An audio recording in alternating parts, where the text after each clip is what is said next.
Oh, good morning, good morning. Look at that. The sun is just coming up and breaking through the clouds. I am Kenny Bolkari, your host of the party, and here I am with my Dunkin' Donuts coffee, of which I've already had 2 cups and I'm working on the third. So today is Tuesday, February 1st, 2022, and here are the things you need to know, right? So yes, yesterday portfolio managers went on a buying spree to dress up their windows for their month-end statements. Substantially oversold names were the biggest beneficiaries, and that should surprise nobody. Different Fed members all now attempting to soothe investor concerns. The question is, did they succeed? And we'll talk about that in a bit. Earnings continue to impress. UPS crushes it this morning, and Google is due out after the bell. And what do we have for dinner tonight? We're going to try the pounded thin pork cutlets wrapped in prosciutto, but stuffed with raisins and capers and pine nuts and parsley. So delicious and so easy to make.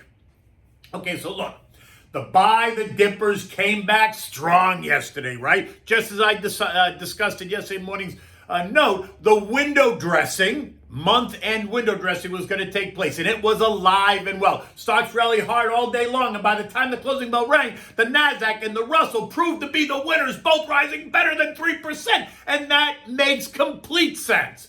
They are the ones that have come under the most pressure during the last couple of weeks, couple of months, and the ones that offer substantial upside. Names like PayPal up 5%, ARK up 9%, Tesla up 10%, Amazon up 4%, Teladoc up 9%, Spotify up 13.5%, but much of that being credited to the Joe Rogan apology post the Neil Young, Joni Mitchell saga, which I think is baloney, but that's another story. Shopify up 10%, Palantir up 8%, Nvidia up 7%.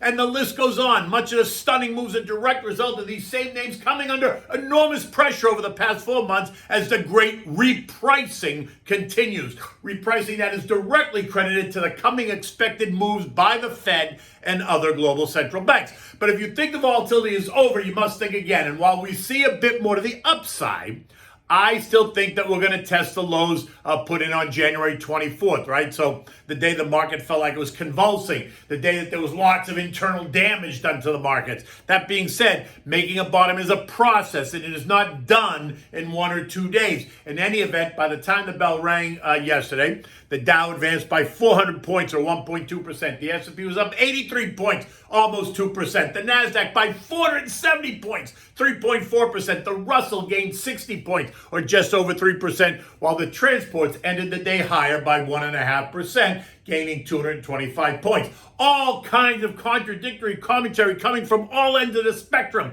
Over the weekend, there were massive splits on the direction of interest rates and what the Fed may or may not do. As you know, Minneapolis Kaskari said that a spring pause was not out of the question, while Atlanta's Bostic said a 50 basis point rise may be in store in March. Kansas City's Esther George chimed in with this commentary saying, "You always want to go in gradually. It is in no one's interest to try and upset the economy with unexpected adjustments, but I do think the Fed is going to have to move deliberately in its decisions to begin to withdraw accommodation." Very interesting. San Francisco's Mary Daly, another one. She's a known dove. She chimed in saying that the Fed is not behind the curve and that it needs to remain data dependent. It needs to remain gradual and not disruptive, right? But in the end, the message from these 4 Fed members was simple.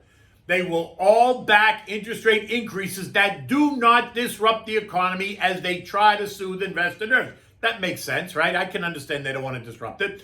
All those comments were seen really as more dovish than hawkish, which is kind of what helped fuel the flames yesterday. Now remember, Esther George and Jimmy Bullard are voting members of the FOMC committee, but Kashkari and Daly are not. So their opinions carry less weight in the context of the broader conversation, but do not discount how the Fed will use their voices to plant the seeds and create more of the conversation. Now, this is all aside from what the big investment banks keep saying, which is that they expect anywhere from 4 to 7 rate hikes in 2022, which could mean that we see the Fed move on rates at every meeting through the end of the year, totaling a potentially 1.75% move in Fed fund rates if we get 725 basis point moves. I don't think we're going to, but that's potentially at the outer spectrum, right? In the end, it was a good day for stocks, but for the month, it was a different story. For the month, the Dow lost 3%, the S&P down 5.2%, the Nasdaq down 9%, the Russell lower by 9.5%, the transports gave back 7%. But that's over now. It's a new month and it's filled with new data points and continued speculation about the next move, which will be tied directly to the new environment, which will mean tighter liquidity and lower growth. As such, we need to prepare ourselves for both lower returns and higher volatility. And that has been the dominant theme in my commentary for the past 3 or 4 months anyway, right? I keep saying it, I've said it, I continue to say it. So let's just move forward, understanding that is what it is. And so instead of rehashing that argument about volatile markets and a hawkish Fed, let's make 3 more points that I suspect are going to characterize what's ahead just in the months ahead, right? I would say in the end of the quarter into spring. Markets have moved lower very quickly over the past month in January. We saw it. So some stabilization and reversion to the mean can be expected, right? Oversold conditions do support a bounce, which is what we saw on Friday and again yesterday, right? What some might call a dead cat bounce, right? That you see this bounce that will fail. I do not see signs yet that the current market weakness that we saw in January is suggesting an acute case of economic weakness, right? Not yet. It might.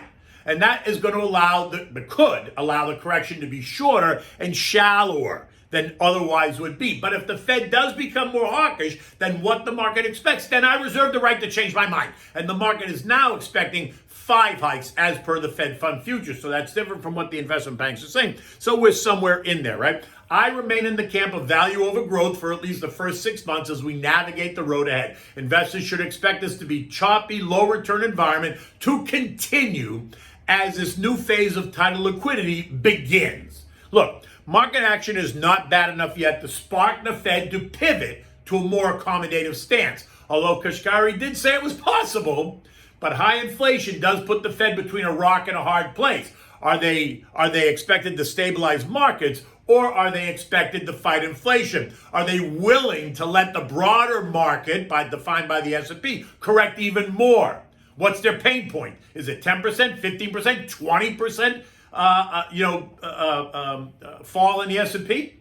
Markets can still bounce and even reach new highs in this current environment if earnings remain strong, and earnings by all accounts are strong. But it is likely that things are going to get worse before they get better. Many of the indices are flashing signs of being oversold, supporting the bounce that we're seeing. But the pace and size and volume of the bounce is going to tell us a lot about what's next. If the bounce is rapid, with a surge of buying volume, then you could see it as a sign that investors are eager to get back in, possibly supporting a move even back to prior highs. However, if the bounce is tepid with low volume, it could be a sign that investors are not so anxious to get back in to increase their exposure, and could actually be a seller on any coming rally, right? So you got to keep your eyes open for how this really plays out. The put-call ratio reveals a surge in demand for downside protection, but has not reached levels seen in prior major lows. While it's up from late December, it is not as high as it was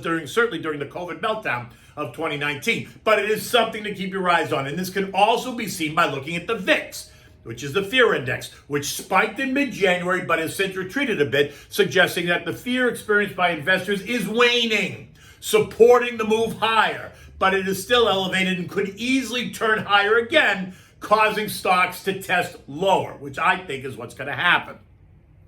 Another way to see this is in demand for safety, right? Think utilities, the XLU, which is down 3% year to date, and consumer staples, XLP, which is down 1.4% year to date, versus the broader market, which is down, 8-9%. Both sectors I've been commenting on as a place to store some cash during the storm. And while the year-to-date returns are negative, they are less negative than the broader market, whether it's the S&P, whether it's the Nasdaq, however you define your broader market. Okay, so this morning U.S. futures are under some pressure. The Dow's down 40, the S&P's down 10, the Nasdaq's off by 38, the Russell's down 7.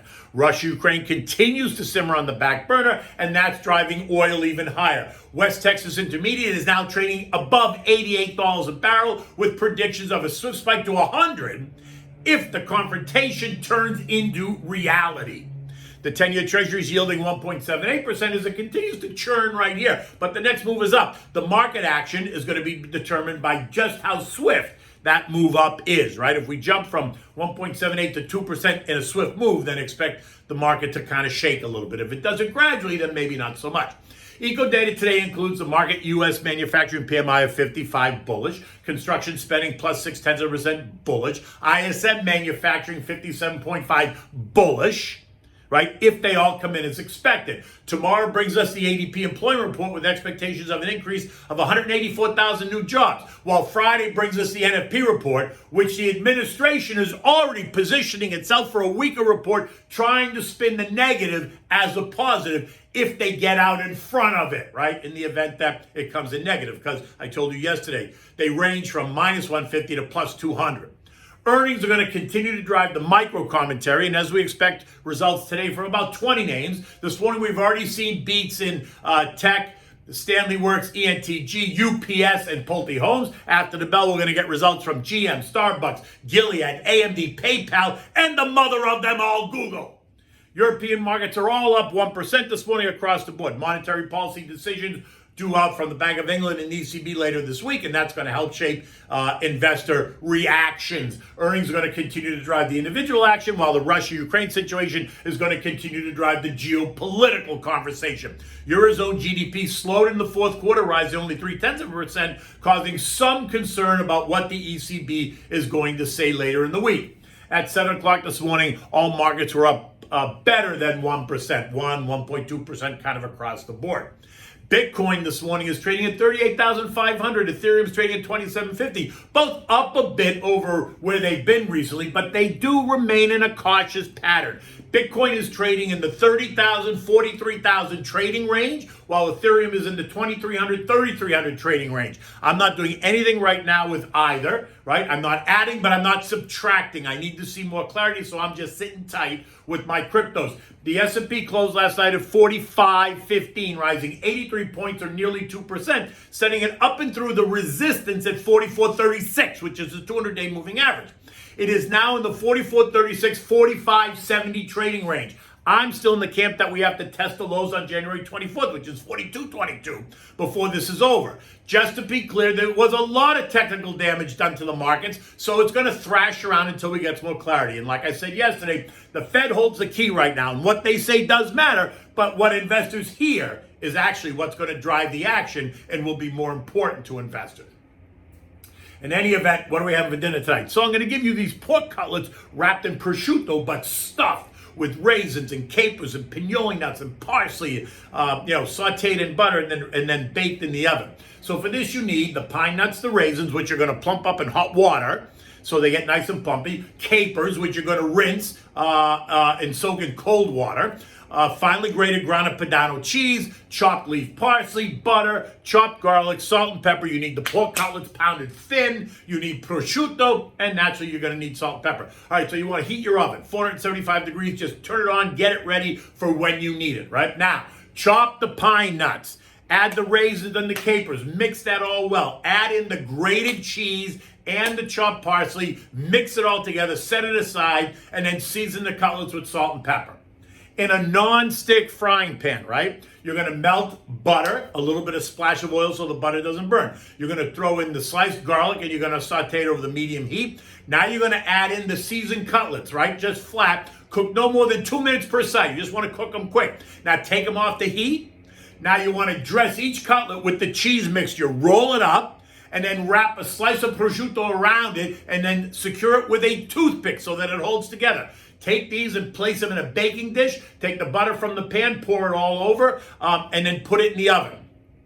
You want to put it in the oven, let it cook for 10 minutes at 475 degrees, then take them out. You want to serve this immediately with a tossed simple green salad, maybe arugula and spinach. You want to dress it with salt and pepper, oregano, a squirt of fresh lemon juice, and a touch of olive oil. That's it. It's all about the simplicity with this dish, right? Like I said, it's easy to make, not a lot to clean up afterwards. You're never going to mind it. It's going to be a family favorite. Let me know how it comes out once you make it in any event. The day is just getting started. It's going to be a beautiful day here in South Florida, probably back up in the high 70s after the cold spell that we had over the weekend. But now we're back to normal. In any event, I'm Kenny Polcari, and you take good care.